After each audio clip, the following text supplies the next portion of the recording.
What's up, guys?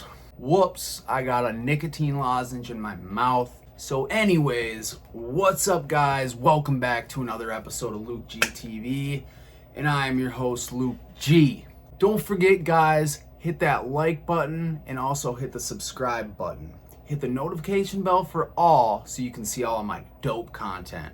Alright, guys, let's get into this episode. So, where we left off last time with the Toxic X Part 2, I was arrested because I was in meth psychosis. I came back to my dad's house, was blacked out on meth. Me and him got in a little skirmish. I pull out a put it back. He brings me to the ground, and he basically was just trying to get me to a safe place, like a hospital or, something like that. So he called the paramedics. Along with the paramedics came the police. And if you guys don't remember from previous episodes of the Toxic X series, the first time was within 2 weeks of meeting this girl. I got a domestic. I do not agree with hitting women, but she was hitting me a bunch of times. She smashed my phone against the wall. She was basically bear clawing me. I pushed her. We were both drunk, and she basically whiplashed, hit her head against the couch.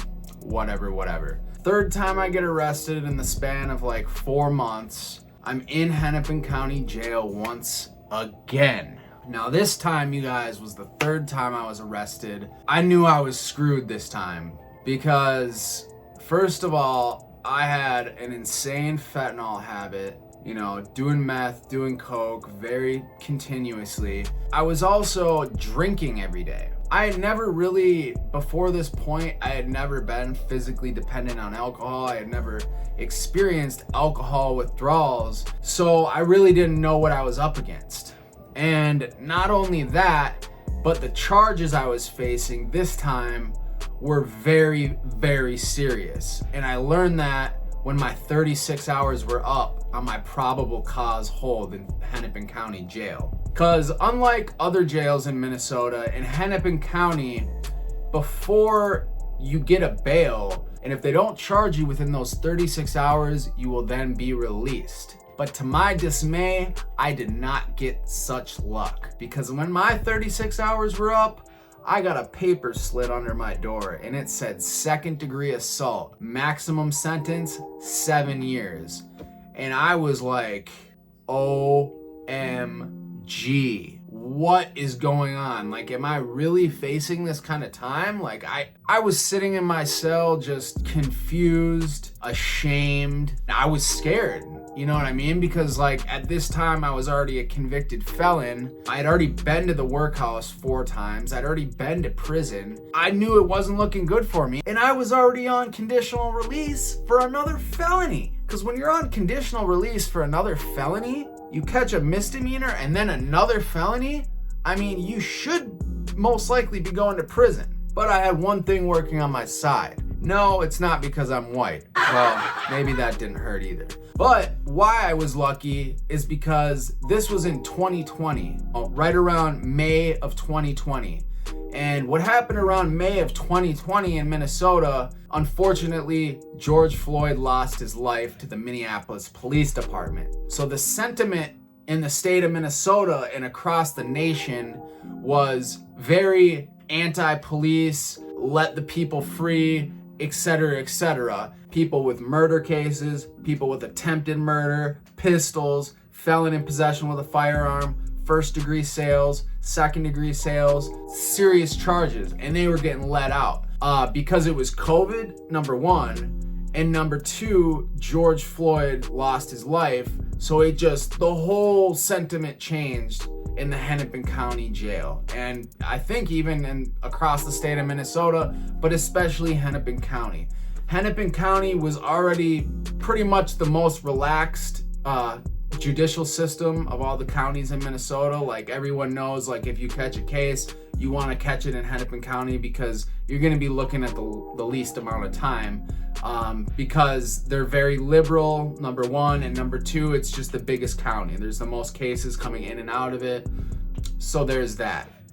So I'm sitting in my cell, and the withdrawals start to kick in real bad on day 2. You gotta realize I was kicking about a half a gram to a gram fentanyl habit, and I was drinking about a half liter to a liter of vodka, tequila, or whiskey every day. The first day wasn't too bad. I was just very uncomfortable, just trying to sleep it away. But I remember the second day like it was yesterday. I was in the old Hennepin County Jail. Now, Hennepin County Jail has 2 jails. They have the public safety facility and they have the old jail. It's in this old brown dungeon building. We were in these cell blocks, probably were like 10-man cell blocks. It was just like kind of in a V formation.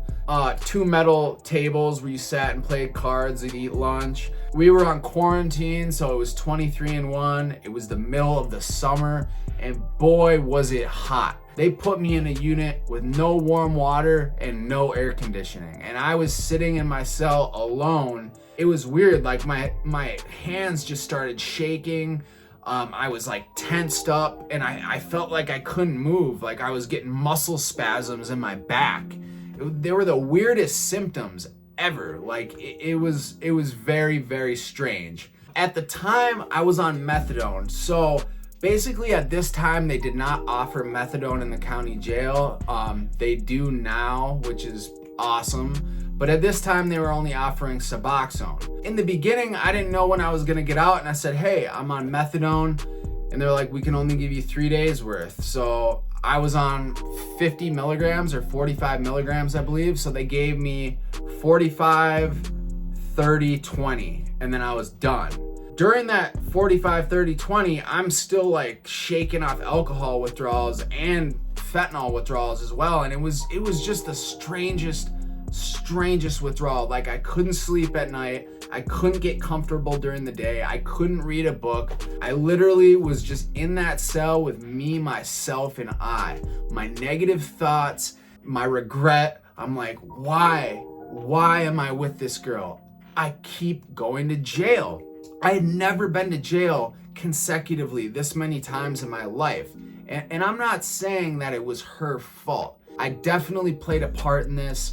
But you gotta ask yourself, maybe our 2 energies together is just not compatible. There's something that happens when you add her plus Luke and it equals disaster. And that was what was going through my mind. And also, you know, I was just turning 30 years old, and I'm like, dude, I'm like, this isn't funny anymore. You know, like my parents are getting older, my grandmother's getting older, and life is seemingly passing me by. Like, what am I doing? Am I gonna continue to isolate myself from people who care about me, or am I gonna try to change something? Because this is just unmanageable, ridiculous, etc., etc., etc. So anyways, you guys, about 96 hours pass. The alcohol withdrawals were just, I literally, like, I couldn't stay still. They wouldn't give me any Valium. They were bad enough where I was like getting serious symptoms, but the nurses wouldn't give me any Valium. About 96 hours pass. Finally, one of the nurses says, we can give you Subutex. And I was like, thank you so much. That is, if I can get some Subutex, I'll be straight. So they gave me the Subutex. It had been about 96 hours, maybe a little bit more, maybe like 105 hours since I had done my last shot of dope. When I took the Suboxone, I was like in the mindset where I wanted to get off of it, and looking back on it, I probably should have just gotten off then. So I was only taking 4 milligrams at a time, and they were actually kind of surprised. They were like, really? You only want 4 milligrams? Most people try to get the maximum. And I was like, no, I'm fine. I'll take 4 milligrams. So for me, basically, like, I was basically sick.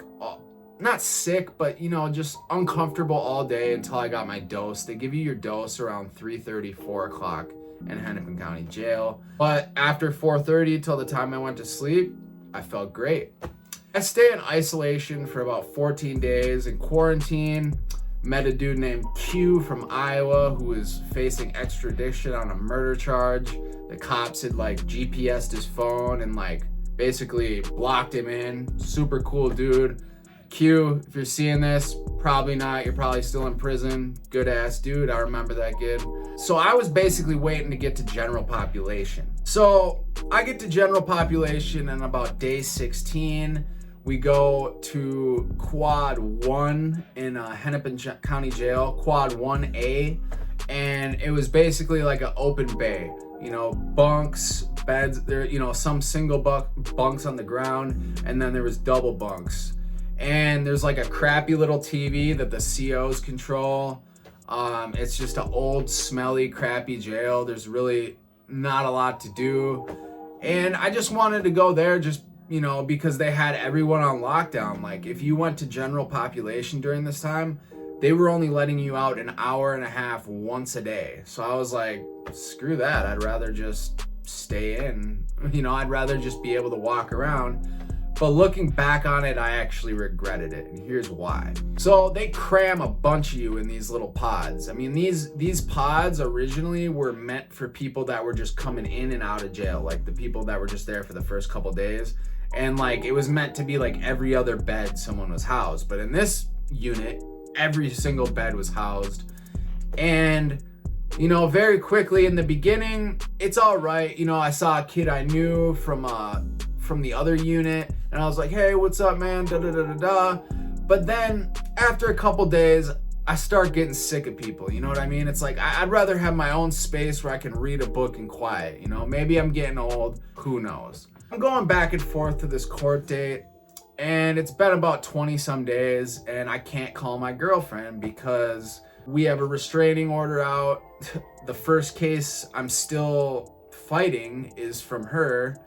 And also, you know, when you sober up, you start really thinking about your life, thinking about your priorities, thinking about, you know, what do I want to do? Like, do I want to keep doing this? So I'm kind of like going back and forth in my head. I don't exactly trust this girl. And if I forgot to mention, I had ordered 500 Xanax to this girl's house. So that was continually on my mind. I think like 26 days had passed, and we go to court and they give me an offer. They say, listen, we take all these charges, we run it concurrent, we put you on a probation for 3 years. Because after further evidence, they realized it wasn't a second-degree assault. So the district attorney dropped it to a terroristic threats. So I was now fighting a domestic assault, a no contact order, and terroristic threats. Eventually they say, listen, you plead guilty to these, we'll drop one of the felonies, we're gonna keep the other one. I had like 2 felony points already at the time. So even though I'd already been to prison, my felony points were pretty low, they were non-violent, and this was my first violent charge. So they basically offered me 3 years probation and treatment. And I thought, actually, I really didn't think it was that great of a deal, but I honestly just wanted to get out of there. I wanted to put it behind me. That was a big mistake. I should have fought these charges because these charges were complete BS. And I really regret that to this day, but here we are. I think on like day 34, I finally call my girlfriend. I call her from someone else in the cell block's phone account. She was excited to hear from me. I was a little giddy. I was, hey, how are you doing? You know, we talk. I'm like, hey, it's nice to hear from you. Like, I'd like to see you when I get out, etc., etc. You know, I mean, I guess when you're in jail, you tend to miss people sometimes. But anyways, I tell her the news that they're offering me to do 30 days in treatment and 3 years probation, and I'm gonna take it. She says she wants to come visit me. I'm like, okay, bet. Then on day 34, after that, I go to court, and me and my lawyer have a Norgaard plea ready. What a Norgaard plea is basically saying that you do not remember the events that occurred, but you are pleading guilty to what the district attorney is accusing you of. Because when I got this terroristic threats, I was completely blacked out. And it doesn't really affect your sentencing, or like, it's not gonna get you off any easier. But like in the future, if I like, let's say I decide to change my life and I'm doing better, they're gonna give me more of a chance probably to expunge the charges. That's what I'd guess. I could be wrong, but whatever.